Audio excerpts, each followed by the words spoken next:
Hello, welcome, Cabbage here. Let's have a look at another 7-star level 120 character in Final Fantasy Brave Exvius.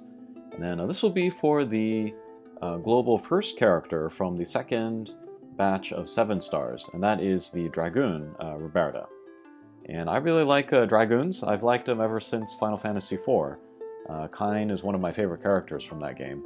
And I still have memories of like beating fights while he's still, off the screen, and then all your teammates are celebrating, and Kyne hasn't come down yet. I always thought that was pretty funny. But yeah, Reberta, she is the one Dragoon that I have that is ready now, or will be in the future, for 7 stars. So I put all my resources into her, and yeah, she's pretty strong. And then there are a few Dragoons in this game, and they all have kind of different characteristics. Reberta is a dual-wield Dragoon. And then she can get that dual wield ability from the Trust ability, from equipping her Trust Master, the Crimson Blood. And then probably most people have this Trust Master, if they've pulled Reberta, because there's been 2 or maybe even 3 raids where you can get Moogles for her. I have 2 of these now. If I pull a third Reberta, I have another 100% Trust Moogle just waiting, so I can get that as well. But yeah, kind of looking at all of the Dragoons in the game now, they all kind of function a little bit differently, and then they work well against different characters. Reberta is dual wield, and she's good against dragons and humans. Duke is also going to be kind of more focused on dual wield. He has dragon kind of specialty only. So actually maybe Reberta might obsolete him. We'll have to wait until Duke is released. Fallen, he does not specialize either dual wield or double hand. But he can do extra damage against beasts, birds, and Aquans. I'm very much looking forward to see when he is released. Aranea, which is maybe my favorite Dragoon in this game, she is the one true double hand Dragoon, and then later she will specialize against demons, mechs, and spirits. And then Kyne, he's kind of funky because he can do either dual wield or double hand, and then he doesn't specialize against like class types. He specializes in water, wind, or dark damage. So yeah, that's that. But yeah, looking at my Reberta here, I think this is the best kind of overall build that I can do. She's got the Crimson Blood in one hand, and then in the other hand, she has some kind of elemental weapon. And then she can use helmets. She's got the Rider's Helm. We give her more clothes with some attack on it. Desh's Earring just for flat attack. And then a Colorful Lei is interesting because it also gives you the flat 45 attack, just like the Desh's Earring. But it also gives you some true dual wield. It's only 10%, but that's 10% of the max 100%, so every little bit helps. And then abilities here, we can see actually that I don't have a lot of abilities with like, attack 30% or like higher. And that's because I'm already kind of hitting that 300% attack limit. She has 30% innate in her, that's this one here. And then if you upgrade her Pike Master ability, she'll get 100% attack from her equipping a spear, so that's 130. And then if you, I think that's this one, yeah. This is the Trust ability from equipping Crimson Blood. She can do dual wield. And then if one of her weapons has fire, ice, or lightning element in it, she'll get another 60% buff from there. So that's already like 190 or something. And then, as we can see here, both my Northern Lights and then my Crimson Blood, they have some attack buffs in there. So in my abilities here, I can only get up to 85. If I go any higher than 85, then that's not going to count. So instead I pick some kind of lower attack abilities with some kind of sub ability. In this case, a lot of HP, and then a little bit of evade from these 2 Time Machine secrets. And yeah, we're breaking 1500 attack with what's going on here, so that's pretty good. I really like Time Machine secrets. I feel like it's kind of underrated as a ability. It's kind of like a mini Azure Soul, which also gives you attack and HP. But yeah, with the evade in there, that's nice as well. But yeah, 12,000 HP for an attacker. It's pretty crazy. Alright, so let's go through and let's look at her abilities. Yes, she is a Dragoon, so she jumps. And as I said earlier, she has some skills that are sort of locked behind other skills. But just to look at what is available out at first, the Ice Breath, Fire Breath, Lightning Breath. I like these because they can, one, break the boss's elemental resistance in ice, fire, or lightning. And then, if you use it, you can unlock the greater version of Death Crimson. And then Death Crimson is kind of her main damaging ability. It functions like most any other jump. She jumps up the next turn, at the beginning of next turn, she will come down, hit the guy, and then she will be inactive for the rest of that turn. But if you unlock Death Crimson Plus, then you will get some kind of fire attacks from your dragon friend, and then you will come down. So yeah, it's a few more hits, a little bit more damage, so it is preferable, I would say, to unlock Death Crimson Plus instead of just using the regular one. And then yeah, the way that I usually unlock that is with one of these breaths. And then these breaths, these are just attacks, they're not jumps. So that's only one turn that you need to, build up to Death Crimson Plus. Recovery Jump can be good once in a while. Her abilities can take a lot of MP, so to throw a Recovery Jump in there once in a while can help you keep your MP up. What else we got? Mystic Thrust. I think this is her main chaining ability, but I do not use Dragoons as chainers. If I'm going to want to use chains, I'm going to use characters that are specifically designed to chain. Preferably from like families, like a Divine Ruination family, or if it's magic, like Tornado or something. So yeah, that's why I have not enhanced this, even though it can be enhanced. But I did enhance Death Crimson, and then Pike Master, because yeah, Death Crimson's kind of her main jump ability, and then Pike Master just improves her overall damage. Alright, let's see what else we got here. Here's a Crimson Ray. This is a cooldown ability. Picks it up as a 7-star. I don't really use it though, so I can't speak to it, unfortunately. But yeah, it does boost attack, hits all enemies, and then enables Mystic Assault, which is another attack. I would say just stick to Death Crimson Plus, and then the abilities that can unlock that. That's my favorite way to use Dragoons, so. And then here, Red Vengeance. This is her one timed jump ability. And then what a timed jump is, you use it, Reberta flies up into the air, and then we don't see her until next turn. But with timed jumps, and we will look at this later, you can hit the button, and then that will determine when she comes down. It's not automatically at the beginning of a turn, it's when you want it. And so yeah, she becomes a chain finisher, whereas before she was not able to do that.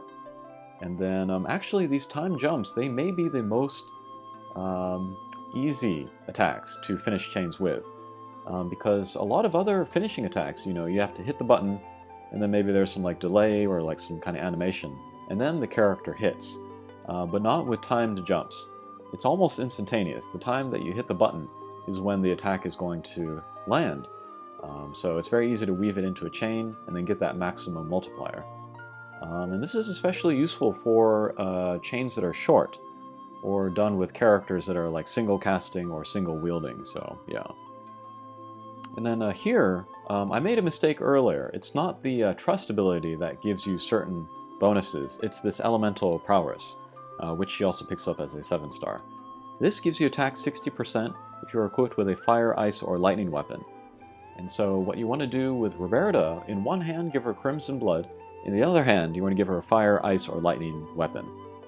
So it's not like a weapon mastery, it's more like an elemental mastery. And so you want to, collect fire, ice, or lightning weapons for her. But we can see that she can only use daggers, swords, and spears. So that really kind of limits what that second weapon could be. What I have on her now is the Ice Element Spear, Northern Lights. It's definitely one of the best weapons for her. another good weapon is, again, Ryuka, his lightning saber. Yeah, it doesn't matter what kind of weapon it is, just matters if it has the element and if she can equip it. So you can put that lightning saber in her other hand, get that extra 60% attack, and then also work on breaking that element and then getting in that extra element damage. Otherwise, I guess we can look at everything that I have available that fulfills those conditions. So daggers, swords, and spears that are fire, ice, or lightning, and let's sort by attack. So yeah, not a lot. Here is Graco's Trident. It's kind of a weaker version of the Northern Lights. This one's pretty cool, the Explosive Spear. This is from the Nalu event. Semi-decent attack with a lightning element, so that's fine. Vernard, this is a good one, a fire sword. And then, yeah, as we get down here, yeah, less and less attack. If you wanted to, you could equip Reberta with, like, equip large sword or something. And then you could give her access to those. And then we have more options. So there's, like, fire greatswords, there's Tonitrus, the lightning greatsword. No ice greatsword yet, as far as I remember. But yeah, that is how I build my Reberta. I wish I had Adam Jensen, so that I could use that 100% Trust Moog on him and get his Trust Master.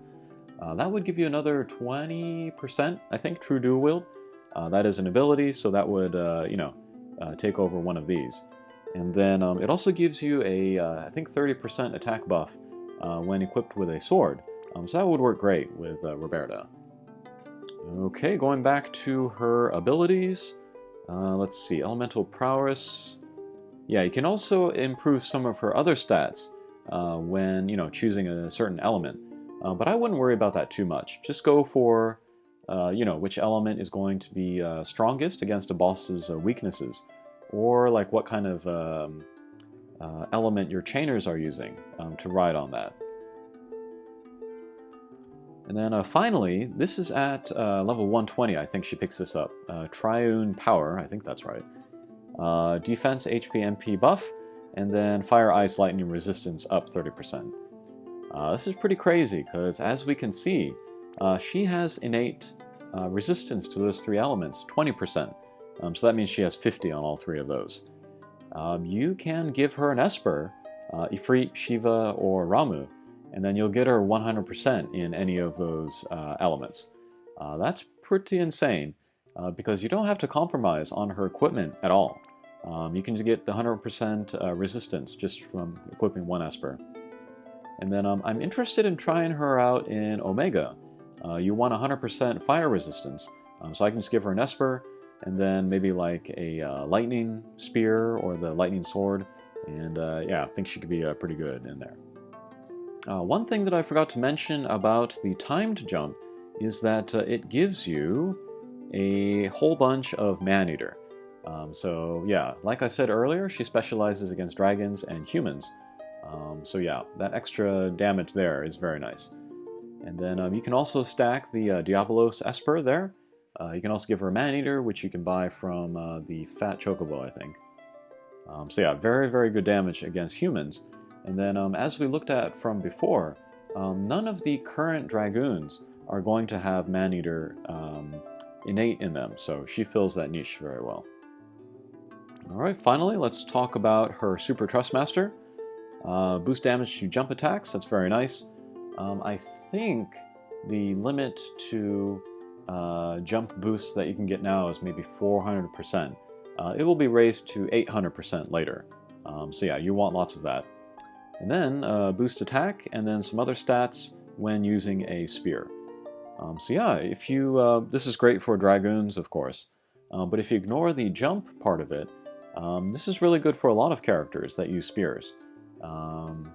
People like Eileen, or guys that can dual wield chainers or finishers using spears like Dark Veritas or Agrias or something. So yeah, pretty versatile Super Trustmaster actually, and I would love to have it. Okay, I think that will do it for talking about Reberta. Let's take her to the dummy. Let's look at her damage, and then let's also look at a true double hand build of her using the Stoss Spear. Okay, here we are. And I did not mention her limit break. But it can break elements, it can reduce defense, and then do some damage. Again, I want to use Reberta as a jumper, so that we're not going to use that here. But yeah, let's look at the different breaths. She has the Ice Spear now, so let's use Ice Breath. Let's break that. Okay, few hits. She is dual wielding, so she gets 2 hits there. And let's keep going. Alright, so let's do the Death Crimson Plus. This is now unlocked because we use the Ice Breath. Alright, so she jumps up. And then she'll come down at the beginning of next turn. Okay. But because this was the Plus version, some of the breath attacks from the dragon come. Whew, 33 million, that's pretty good. So yeah, again, that is with the Diabolos Maneater, that is with the Ice Imperil, that is with the Ice Spear. So yeah, lots of damage from just the single attack. And then we got 2 turns left. Let's look at the Red Vengeance. That is the timed jump. Alright, much cooler jumping effect there.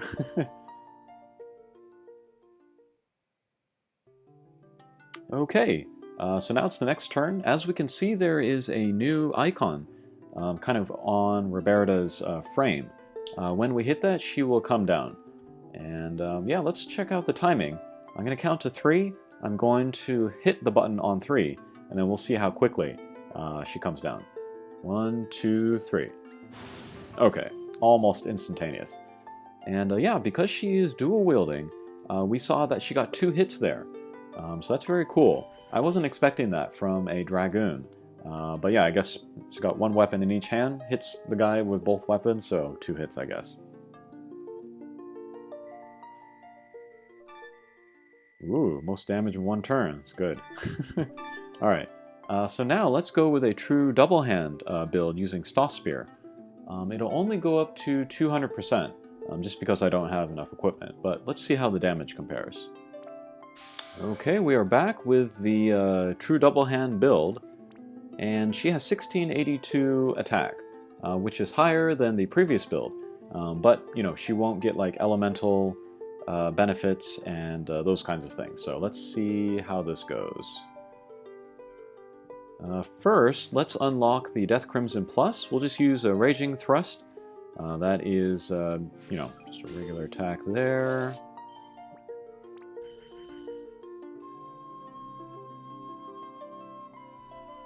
Okay, the Death Crimson Plus from before did 33 million. Let's see how much this does.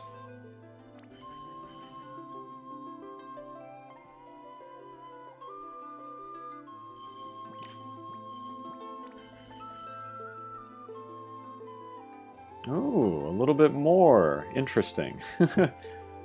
We have to keep in mind that there's kind of a variance on using the true double hand. On average, it's 30% extra. Could be 60, could be nothing. But yeah, that is interesting there. Finally, let's look at her Red Vengeance. Let's see how much that does.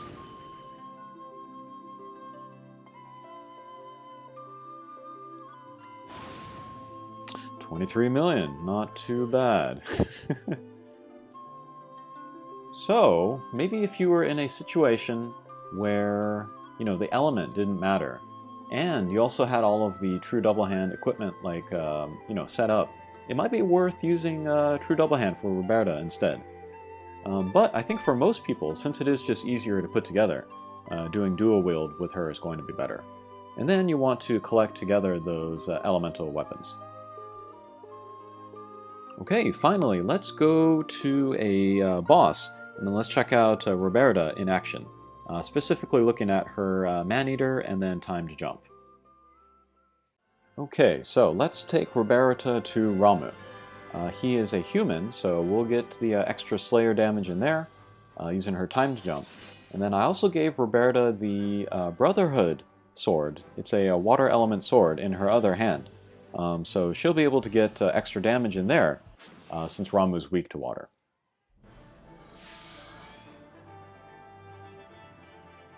Alright, but first with the Ayaka, let's buff the attack. We'll do that with Embolden. And then Duke and Lulu, not too much they have to do this turn, so we'll just wait with them.